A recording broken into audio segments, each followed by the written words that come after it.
The recent deaths of two little boys in New York City have left a lot of questions about the agency charged with helping keep children safe. Tonight, we're hearing from the workers for the Administration of Children's Services about 6-year-old Zymir Perkins, killed in September, and 3-year-old Jaden Jordan, who died earlier this month.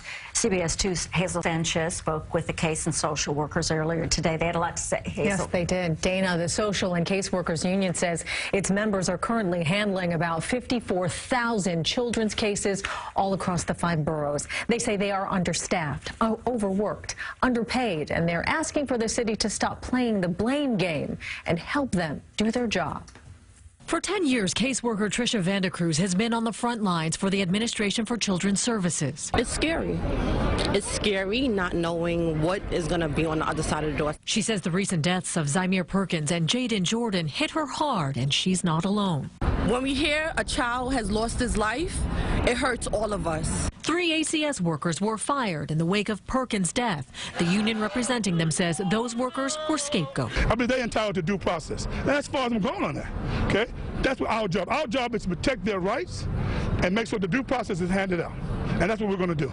Today, Vandecruz and dozens of her colleagues lined the steps of City Hall demanding reforms for ACS and calling for the de Blasio administration to remove the independent monitor it recently appointed to investigate the agency and how it apparently failed Perkins and Jordan. Don't scapegoat the workers. Allow the professionals who do their job, and make sure that when you were trying to get answers to this tragedy, you don't compound that tragedy by blaming the very same people who are preventing the conditions of going forward. It's not about the blame game. It's about fixing this system. The union representing social and caseworkers says the city can fix the system by reducing unneeded paperwork, bringing back supportive services like addiction and psychological counseling in each office, and by being more aggressive in hiring more caseworkers, which would lessen the caseload.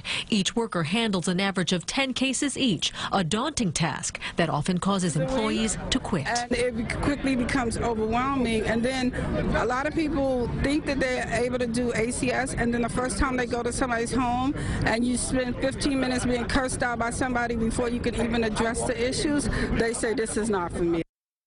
Well, we reached out to the city for comment. A spokesperson for the mayor responded only by email, saying the independent monitor was brought in to review ACS in the best interest of the children, and they are continuing aggressive reforms for the agency, but they didn't give any specifics. The city says it is planning to hire more than 600 child protective specialists in 2017. Dana. We rarely hear from the workers who are in the homes, so it's important. Unfortunately, it's a crisis that has them talking. Yeah, and a dangerous job.